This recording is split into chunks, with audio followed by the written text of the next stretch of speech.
கர்த்தருடைய நாமம் மகிமைப்படுவதாக.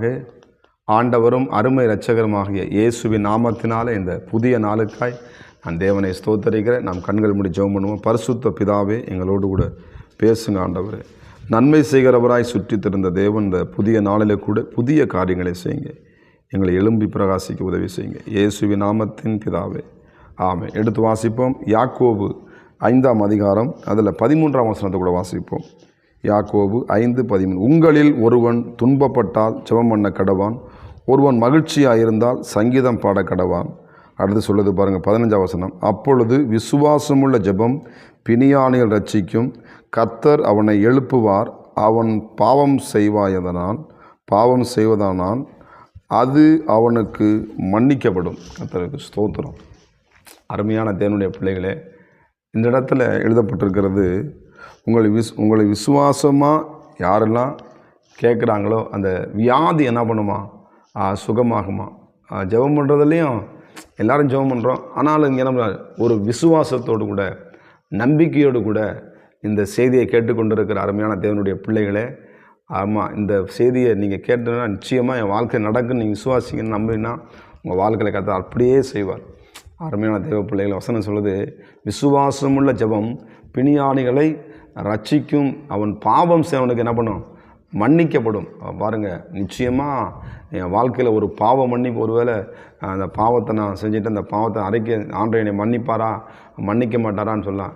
ஏசப்பாட்ட உங்கள் பாவத்தை அறிக்கை நிச்சயமாக அவங்க அந்த பாவத்தை மன்னித்து உங்கள் காணப்படுகிற பலவீனங்கள், வியாதிகள், அது எப்பேற்பட்ட காலங்காலமாக அது டாக்டரே இதை பண்ண முடியாது, இதை செய்ய முடியாது, நீங்கள் பிழைக்க மாட்டீங்க அப்படின்னு சொல்லியிருக்கலாம். ஆனால் ஆண்டவர் சொல்கிற, உங்களுக்கு ஆயுசு நாளை கூட்டி கொடுக்குற ஆண்டவர், உங்களை வாழ வைக்கிற ஆண்டவர், அது எப்பேற்பட்ட வியாதியாக இருந்தாலும் ஆண்டவர் இந்த வியாதியிலிருந்து விடுதலை கொடுக்க வானத்தையும் பூமியையும் உண்டாக்கின ஆண்டவராக இயேசு கிறிஸ்து போதுமானவர்கள். நம்மளுக்காக இயேசு காயங்கள் பட்டார், அவருடைய தழும்புகளாலே நாம் என்ன பண்ணுறோம், குணமாகிறோம் என்று ஏசாயா தீர்க்கதரிசன புஸ்தகத்தில் எழுதியிருக்கிறது. அருமையான தேவ பிள்ளைகளே, யெகோவா ரஃபா, சுகம் தரும் தெய்வம் என்று எழுதப்பட்டிருக்கிறது.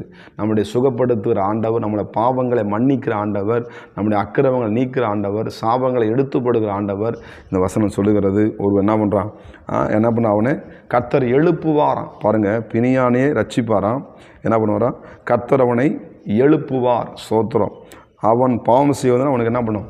ஆமாம், இன்றைக்கி ஒரு வேளை எழும்ப முடியாமல் இருக்கிறீங்களா, நான் வியாதி படுக்க இருக்கு, என்னால் நடக்க முடியல, என்னால் உட்கார முடியல, சரியாக என்னால் சாப்பிட முடியல, யாராவது ஊட்டி தான் விடணும், நான் பயங்கரமான ஒருவேளை சரீரத்தான் வியாதி, ஒருவேளை மனசுக்குள்ளே நான் என்ன பண்ணுறேன், நோயாப்பட்டிருக்கிறேன், வெளியளவு பேசுகிறேன் மனசுக்குள்ளே. ஆனால் எப்பேற்பட்ட கர்த்தர் உங்களை எழுப்ப போகிறார். கர்த்தர் எழும்பி பிரகாசி 38 வருஷமாக இருந்த கர்த்தர் எழுப்பினார். ஆமே சோத்தன். எத்தனை விதமான 12 வருஷம் 38 வருஷம் வேதாகமத்தில் படுத்தினா அநேகரை கர்த்தர் என்ன பண்ணார், எழும்ப பண்ணினார். முடவனாய் கிடந்த அவனை கூட என்ன பண்ணார், ஆண்டவர் எழும்ப பண்ணினார். இயேசுவின் நாமத்தினால நீங்கள் நிச்சயமாக எழும்புவீங்க.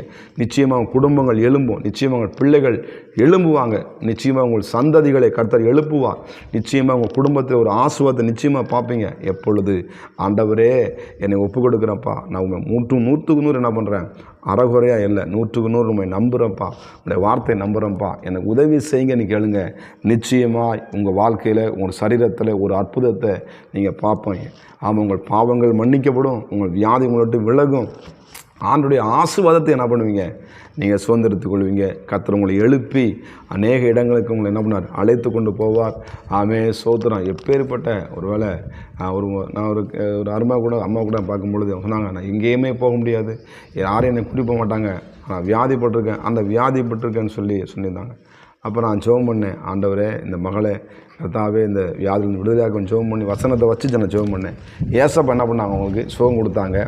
உடனே என்ன பண்ணாங்க, எங்கள் கணவர் இப்போ என்ன பண்ணார், என்னை கூட்டி போகிறாங்க. நான் என்ன பண்ணுறேன், இன்றைக்கி சந்தோஷமாக இருக்கிறேன். எல்லோரும் ஆச்சரியப்படும், எப்படி சுகமாயிடுச்சு ஏசப்பா தான் எனக்கு சுகம் கொடுத்தாரு அப்படின்னு சொல்லி இந்த புதிய நாளில் கூட ஆண்டவர் உங்களை குணமாக்கும்படி, உங்களை எழுப்பும்படி வந்திருக்கிறார். ஒருவேளை சோத்திரம் பலவீனத்தோடு காணப்படலாம், உங்களால் ஒருவேளை செய்ய முடியும். இந்த புதிய நாளில் கூட கர்த்தர் ஒரு புதிய பலனை, காண்டாமிருகத்துக்கு ஒத்த பலனை உங்களுக்கு கொடுத்து என்ன பண்ணார், உங்களை எழும்ப பண்ண போகிறார். நீங்கள் எழும்பி பிரகாசிப்பீங்க. கர்த்தருடைய மகிமை உங்கள் மேலே என்ன பண்ணும், உதிக்கும். நாம் கண்கள் மூடி ஜெபம் பண்ணுவோமா?